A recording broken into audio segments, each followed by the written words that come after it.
Usually when we talk about a medical diagnosis, there's this expectation of absolute precision. Right, yeah, like a broken arm or something. Exactly. You break your arm, the x-ray shows that jagged white line, and the doctor just points right to it.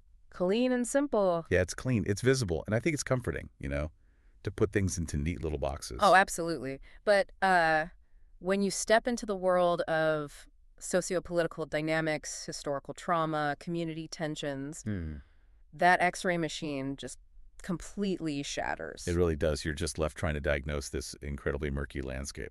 Which honestly brings us to the mission of today's deep dive. Yes, it does. Welcome, by the way, to the deep dive. We are so glad you are here with us today. We really are. And today we are unpacking a highly charged, incredibly complex text. It's an essay titled Gracious in Victory. And the goal here is to really figure out the why and the how of societal cohesion. Right. Like, when a minority community actually gains political power, how do they navigate that?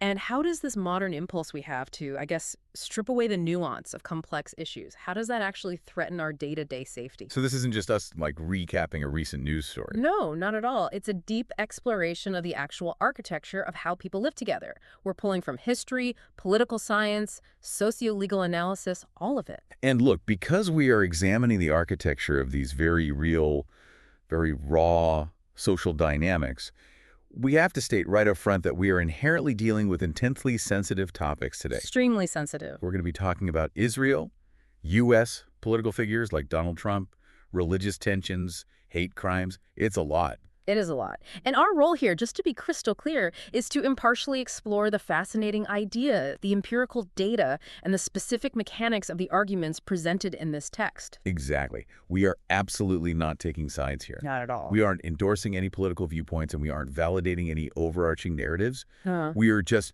simply examining the blueprint of these ideas. Right. We're looking at the mechanics, we're analyzing how the engine runs without, actually buying the car. I love that analogy. Okay, let's unpack this. Yeah. We have to start with the inciting incident that forces this entire conversation into reality. The catalyst. Yeah, the catalyst. It's a Friday night in Manhattan, August 14th, 2026. Right, at Central Synagogue on Lexington Avenue. Yeah. The congregation is gathered there for Kabbalat Shabbat.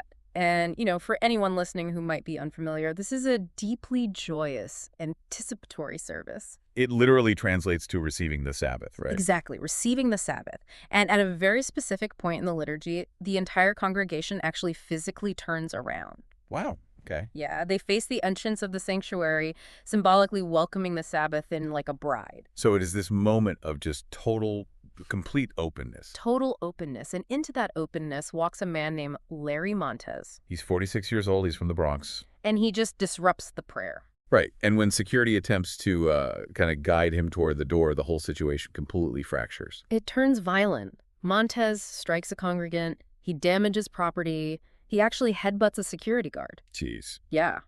He's arrested and ultimately charged with 2 counts of assault as a hate crime and 1 count of criminal mischief as a hate crime. And the police commissioner, Jessica Tisch, she stepped up to the microphones later to confirm that physically no one was seriously injured, which is good. Right. Thank goodness. But she made a really strong point to note the profound, lingering psychological damage. I mean, a sacred space becoming an active crime scene. That leaves a mark. It leaves a massive mark. But here is where the author of the text steps in. Because the immediate cultural reflex to a moment like this is what the text identifies as the easy move. The easy move? Yeah, the easy move is this instinct we all have to grab onto Larry Montez and hold him up as definitive proof of whatever political narrative you already believe. So if you think society is crumbling under organized ideological hatred, you point to him and go, look, I was right. Exactly. But if you actually look closely at the factual profile of Montez, he completely defies any clean, prepackaged narrative. He really does. Because when you dig into the reporting on his background, it's just this baffling web of contradiction. Total contradiction. I mean, he isn't a known political operative. He has no ties to organized extremist groups. Right. And in 2024, he actually posted a map of Israel on his Facebook page. The caption literally said, "Keep Israel in your heart." Yeah, and he was known to frequently share clips of rabbinic discussions online. He made these really confused, seemingly earnest attempts to translate Spanish into Hebrew. Which is so strange given what he did. It is. His own aunt gave an interview describing him as a man dealing with severe trauma. She said he was driven by this desperate, really misplaced desire to somehow belong to Judaism. But then, on the flip side, the moment he was arrested at the synagogue, he was screaming these virulent anti-Semitic slurs at the congregants. Calling them swine, fake Jews, awful stuff. So this is not the profile of a structured, ideological foot soldier carrying out some coordinated political attack. Not at all. This is the profile of a man undergoing a profound, chaotic, totally private collapse. Yeah.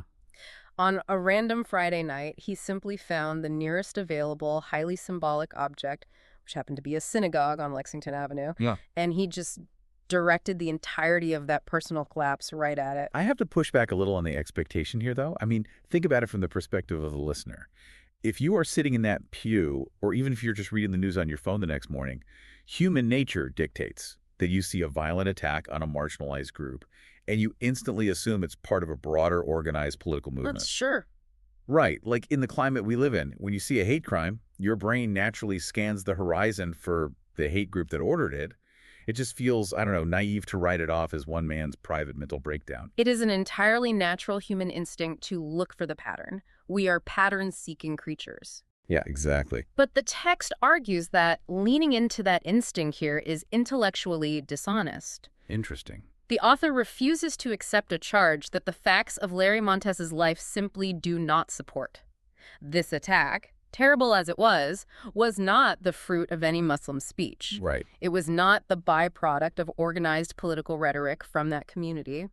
The author says we have to separate the terror of the actual event from the false assumption of a vast conspiracy behind it. Okay, so if Montez isn't the poster child for a structured political movement, how do we derive meaning from this? Why are we even talking about it? We find meaning by radically shifting the camera angle. Okay. You stop looking at the attacker's disjointed Facebook posts and you look at the room he walked into. You look at the history and the vulnerability of the people sitting in those pews. Oh, wow. Yeah, because Central Synagogue is not just a random building. No, it's not. It's literally a physical manifestation of survival. Yeah. The sanctuary on Lexington Avenue was completed back in 1872. 1870. Yeah, and it was designed by an architect named Henry Fernbach. And Fernbach is this vital historical figure because he was the first Jewish architect of real consequence in New York City. Right, and he made a very specific, fascinating architectural choice. He chose to design this building in the Moorish Revival style. Which is so unique for a Jewish congregation in 19th century America. It is. Yeah. Moorish Revival, for those who haven't seen it, incorporates these grand sweeping arches, intricate geometric patterns, onion domes. It's heavily inspired by Islamic architecture from places like medieval Spain. So why choose that? Well, it was a stylistic choice made by Central European Jewish immigrants to boldly declare, basically, we have roots in the East, but we are establishing a massive, permanent, undeniable footprint right here in the West. It's the oldest synagogue in continuous congregational use in the entire city. The oldest. It has stood through a century and a half of New York history. But here's the thing, it hasn't just passively existed, it has actively survived. Yes, the fire. The fire, in 1998, this devastating fire ripped through the building.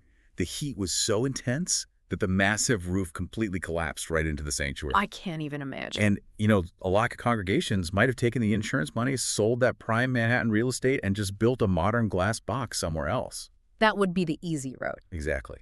But this congregation, they raised roughly $40 million to rebuild the sanctuary down to the exact, painstaking historical detail of what it was before the fire. So I want you, the listener, to just imagine standing in that space. You are surrounded by a century and a half of continuous history, millions of dollars of absolute dedication, and an architecture that screams permanence. Yeah. So when an attacker violently breaches that room mid-prayer, the people inside, they don't pause to perform a forensic analysis of his mental health. Of course not.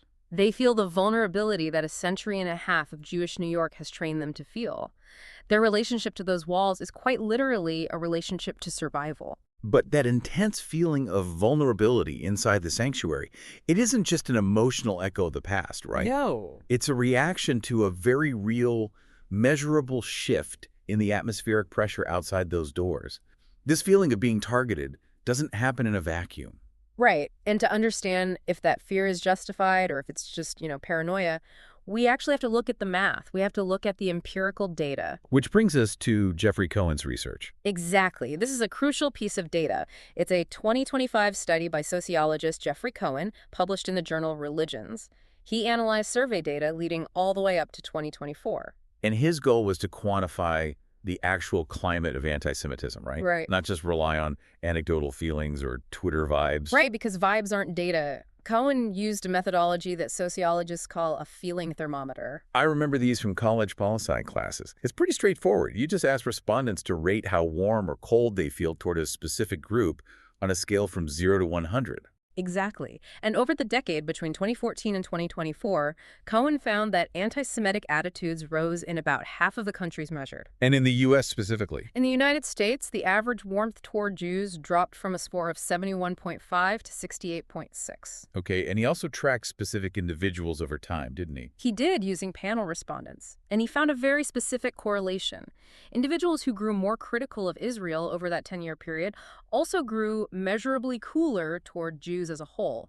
I really want to talk about the scale of that drop, though, because a shift from 71.5 to 68.6 to someone just skimming the data, that might sound like a rounding error. It sounds tiny. Right, Yeah. but think of it like an environmental climate indicator. If the global temperature drops by 3 degrees, you don't just put on a slightly thicker sweater. No, it changes everything. A 3-degree drop in a delicate ecosystem fundamentally alters how organisms survive.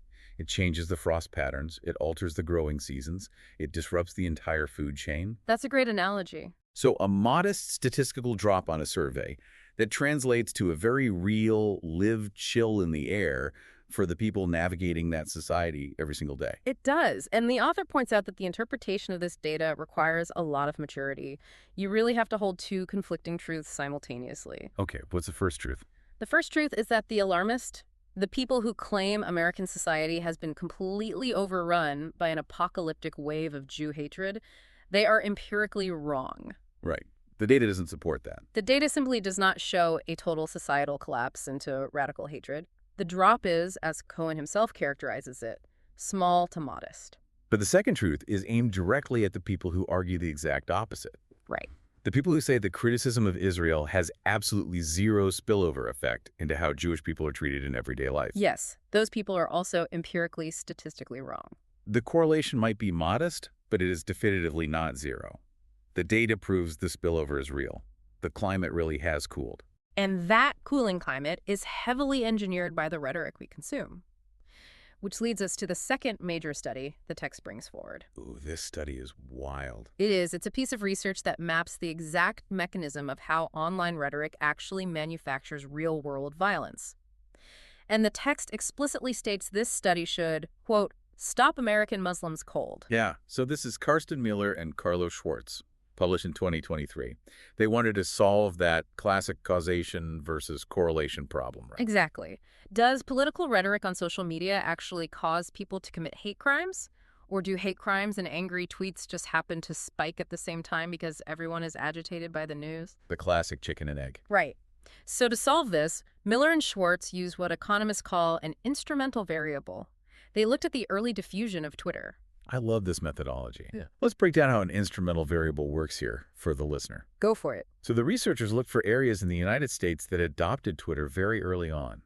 But crucially, these areas didn't adopt Twitter because they were hyper-political. Right. They adopted it due to random non-political factors, like maybe they were geographically close to tech hubs in California, or places that had early interactive events, like South by Southwest in Texas. Right. SXSW was huge for early Twitter adoption. Exactly. So by isolating these specific areas that just happen to have high Twitter penetration purely by geographic or cultural chance, they could isolate the effect of the platform itself. They removed all those other messy variables like local voting history or baseline prejudice. It creates a brilliant natural experiment, and the findings were just stark. What did they find? In these places with higher organic Twitter penetration, anti-Muslim hate crimes rose sharply right after the 2016 presidential primaries. Wow. They proved that Donald Trump's own specific posts about Muslims directly predicted subsequent spikes in xenophobic tweets from local users, increased cable news coverage, and most importantly, actual physical hate crimes on the ground in those specific high Twitter areas. They mapped the causal chain. A prominent, powerful voice speaks about a minority group in a flattening, derogatory way on a massive platform. Yeah.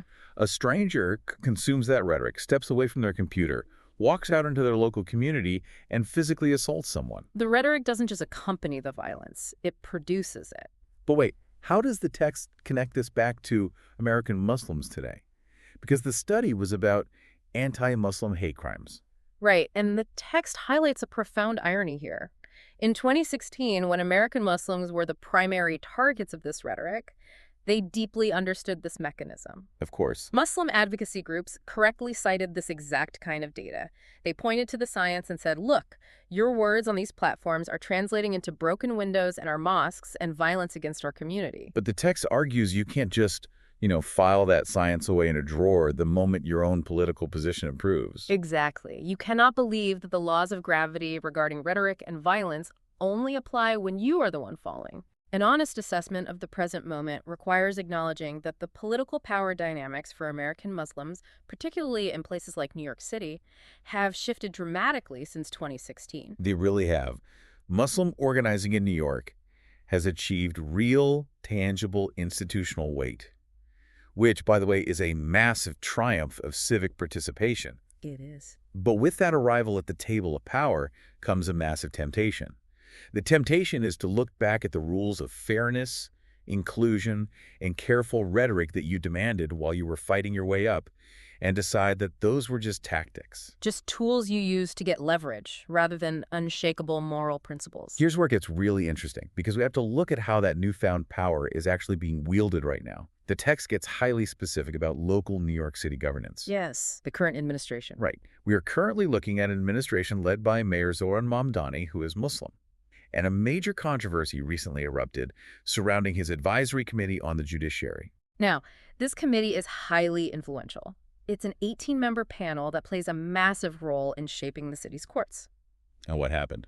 Well, a coalition of the city's Jewish bar associations circulated a formal letter pointing out a glaring omission. Out of 18 appointed members on this judicial panel, not a single one was Jewish. 0. 0 out of 18. And they framed this not just as an oversight, but as part of a troubling pattern, leaving Jewish New Yorkers feeling increasingly locked out of the administration's vision for the city. Now, Mayor Mamdani's administration did not take this lying down. They mounted a very robust defense. They did. The mayor stated publicly that the suggestion of religiously motivated bias deeply bothered him. He pointed to his track record, noting he has appointed and reappointed Jewish judges in other capacities across the city. And his press secretary gave a very specific explanation for one of the key omissions on the committee, right? Yeah, this is the detail that stands out. A retired appellate division justice, who everyone expected to be named to the panel, was rejected during the vetting process, specifically because he had previously served on the legal team for Ghislaine Maxwell, which is a massive red flag for any vetting team. Yeah. And to add to that defense, the administration pointed out that Mayor Mamdani's condemnation of the attack at Central Synagogue was immediate, forceful, and unequivocal. He called it a despicable act and pledged the full resources of his administration to protect Jewish New Yorkers. So, looking at it logically. Yeah, I want to look at this from the perspective of a totally cold, logical political strategist. Right. The mayor's office actually has a highly effective defense here. The Ghislaine Maxwell connection. That's a massive political liability. Any vetting team in the country would spike a nominee for that. Absolutely. He has a track record of other Jewish appointments. He forcefully condemned the hate crime on Lexington Avenue. If the administration is logically and factually defending its actions this well, why does the text frame this episode as a massive failure of leadership? Because of a profound distinction the text draws. It says, governing is not litigation. Governing is not litigation. I love that phrasing. It's so vital, because in litigation, you are in a courtroom. You win by being technically, factually right about the specific parameters of a complaint. Right. You find a loophole, you dismantle the opposing counsel's argument, and the judge rules in your favor. Exactly. But governing a diverse, historically complex city is fundamentally different. When you treat public office like a courtroom, you might win the news cycle, but you deeply damage the city. Because even if you win the technical argument about the Maxwell lawyer, you have completely missed the emotional and historical reality of the people you are governing. Exactly. The text reminds us of the specific civic history of New York. Jewish New Yorkers spent decades building the very infrastructure of the city. Yeah, they built the bar associations. They were foundational to the labor movement, the civil liberties infrastructure. Right. The very civic apparatus, the legal defense organizations that Muslim New Yorkers lean on today to defend their own rights, those were largely built by Jewish New Yorkers. So when you govern a city with that specific intertwined history, creating an all-of-everything-but-them panel, an 18-seat committee with zero Jewish representation, that is going to be felt as a deep, intentional wound. And intent almost doesn't matter when the impact is that glaring. Right. A truly competent restorative leader would have recognized that wound the second the letter was published. They wouldn't have dispatched a press secretary to debate the technicalities of the vetting process. What they have done. They would have looked at the 18-member board, realized the glaring historical and cultural oversight, fixed the committee makeup within 48 hours, and moved on. Just fixed it. Okay. Because when you treat public office as a space for litigation, you normalize the idea that government appointments are just a spoil of war. Right. Like, we won the election, so we get to use the bureaucracy to settle accounts or passively exclude communities that we view as politically inconvenient. And this is where the text brings in a deeply chilling historical reminder aimed directly at the Muslim community. It illustrates the exact danger of treating the state apparatus as a weapon. Yeah, this part is intense. The text cites research by Hajar Al-Faham, published in Perspectives on Politics in 2021. Al-Faham's research meticulously documents a very dark chapter in recent New York City history. For an entire decade leading up to 2014, the NYPD operated a secretive unit called the Demographics Unit. And their mandate was literally to map Muslim communities across the tri-state area. They weren't just looking for specific criminal suspects. They were sending undercover officers into halal restaurants to listen to casual conversations. Infiltrating Muslim student associations at local colleges. Mapping where people prayed, where they bought their groceries, where they played cricket. It was a massive taxpayer-funded surveillance apparatus directed entirely at one religious minority based solely on their identity. It's horrifying. And Al-Faham's interview research captures the profound psychological toll this took on the ground. I mean, imagine being a college student, knowing that the guy sitting next to you in the student union might be an undercover cop writing down your opinions on foreign policy. It didn't just make people change where they prayed. It fundamentally shattered how Arab and Black American Muslims understood their own standing in the country. It created this pervasive sense of paranoia, a total chilling effect on free speech. And a deep trauma inflicted by the very machinery of the state that is supposed to protect you. So the warning here is absolute. The state apparatus does not possess a moral conscience. Not at all. The power to appoint judges, the power to surveil neighborhoods, the power to allocate resources. It's just machinery. It doesn't learn lessons. It doesn't permanently bend toward justice. It just changes aim depending on whose hand is on the lever. That is such a crucial point. Power ebbs and flows. That is the only guarantee in a democracy. The text is warning the currently powerful administration. Whatever norms of exclusion you normalize today while you hold power, whatever bureaucratic weapons you build to ice out your political opponents, that exact same machinery will be waiting for you when the political winds shift. When you are no longer the one in the mayor's seat. Exactly. If you normalize exclusion now, you are handcrafting the weapon that will be used against you tomorrow. It is a terrifying thought. Yeah. But, as the text acknowledges, it is ultimately a prudential argument. Right. It's an argument based on self-interest and calculating future risks. Essentially, play fair now so they play fair later. And prudential arguments are actually the weakest kind of moral arguments. You shouldn't do the right thing just because you're terrified of retaliation. No, you need a stronger foundation. So, if fear of the pendulum swinging back is the weak argument, what is the strong argument? Where do we anchor the demand for genuine inclusion, especially when it's politically costly? Well, the text takes a fascinating pivot right here. It moves away from contemporary New York politics and dives deep into ancient constitutional law and classical theology. Oh, I love this part. Yeah, it brings in a 2007 paper by Andrew March from the American Political Science Review.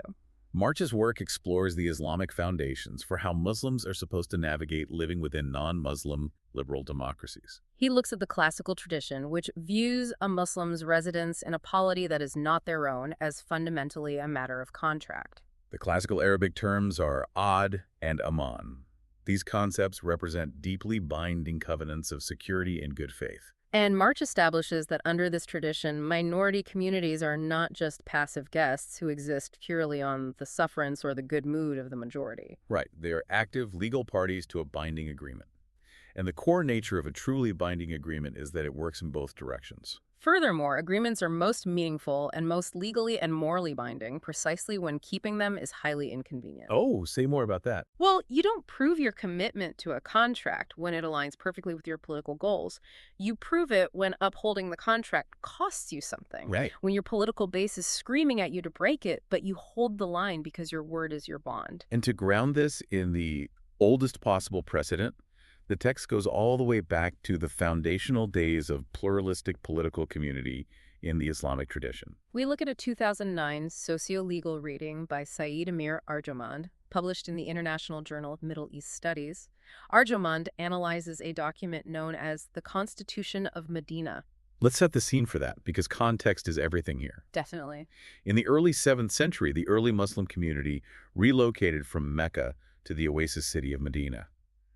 When they arrived, they didn't just find an empty city. No, they encountered a complex existing political landscape that included several prominent, deeply established Jewish clans. Right. So the Constitution of Medina was the document created to govern this new, intensely pluralistic reality. And Arjomand's analysis shows that this constitution did something incredibly radical for its time. It folded the Jewish clans of Medina into a single, unified political community, an ummah alongside the Muslim believers. But crucially, it did this while explicitly leaving their Jewish religion entirely intact and entirely their own. Yes, it did not demand religious assimilation or conversion as the price of civic inclusion and physical safety. And there is one specific word regarding the protection extended by this ancient constitution that the text highlights above all others. Indivisible. Indivisible. The protection extended to the members of this political community was indivisible. I have to stop you there, though, and push back on the reality of what indivisible protection actually means in the modern political arena. Okay, lay it on me. I mean, in theory, in a 7th century document, that sounds beautiful. But in practice today, you are telling me that a mayor or a community leader is morally obligated to extend absolute unconditional protection to a group that might be actively funding or politically aligned with a foreign military that is bombing their cousins abroad. It's a huge ask. How does any politician sell that to their constituents without immediately getting voted out of office? It goes against every instinct of modern tribal politics. It absolutely goes against modern tribal instincts, which is exactly why it is such a profound legal and moral standard. Right. The text argues that the ancient constitution dictates you cannot tier your protection. You cannot say, we will protect the Jewish community in our city, but only if they issue a statement condemning what their cousins abroad are doing. Oh, wow. You cannot make local physical safety or civic inclusion contingent on international geopolitics. The standard of indivisible protection is about the actual physical human being standing in the room with you. It's about the people on Lexington Avenue. Exactly. It's about Larry Montez bursting into Central Synagogue and the administration's absolute obligation to the safety and dignity of that specific congregation, regardless of whatever else is burning in the world. It is a local, absolute, unconditional covenant of coexistence. So if the blueprint for coexistence is this clear and this ancient, why are we failing so badly? I mean, how do we go from the high-minded ideals of indivisible protection in Medina to the absolute vitriol, division, and physical violence we see in our cities today?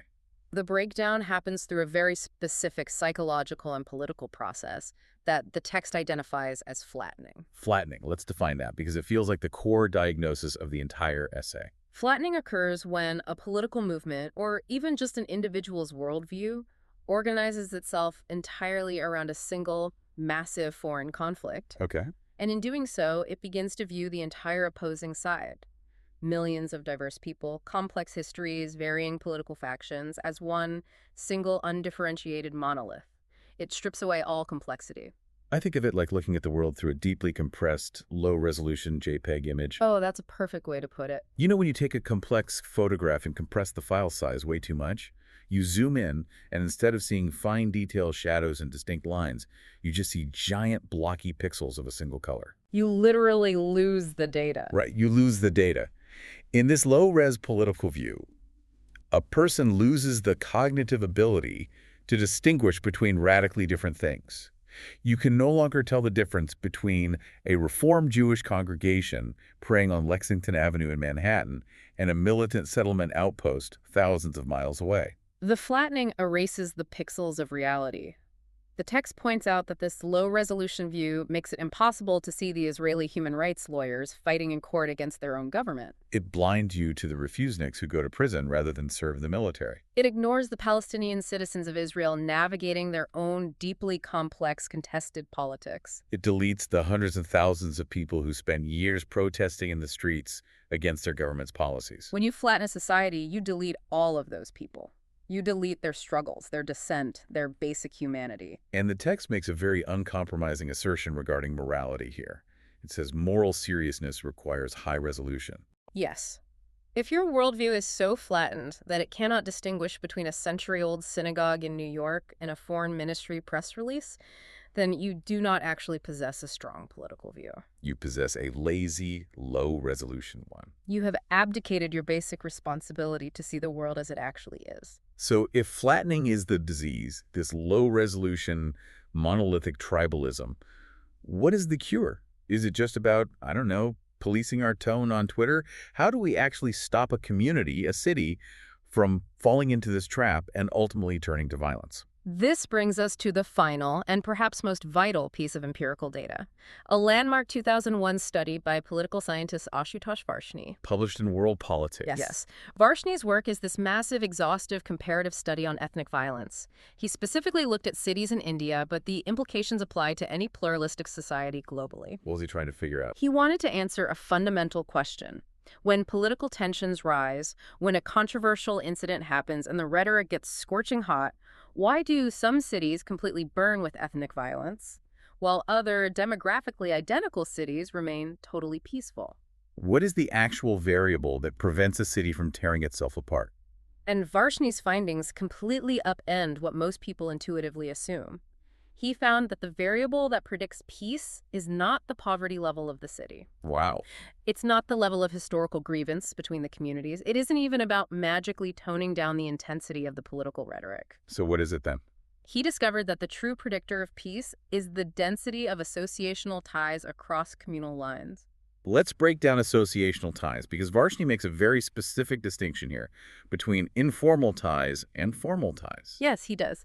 Informal neighborliness is what we usually think of when we picture coexistence, right? Like saying hello to your neighbor of a different religion over the fence. Right, or your kids playing together in the park, sharing a polite conversation with the cashier at the grocery store. That is good. It is lovely. Okay.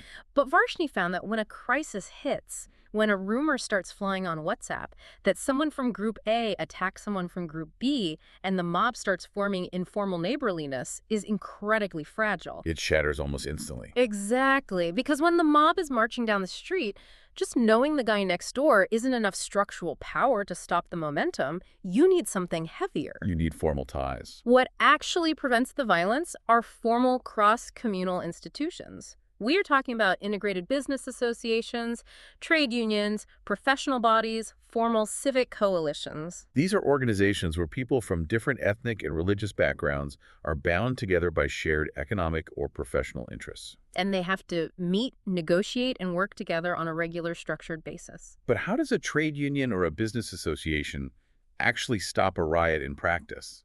I mean, logistically. Logistically, it's about having established, trusted back channels and shared leverage.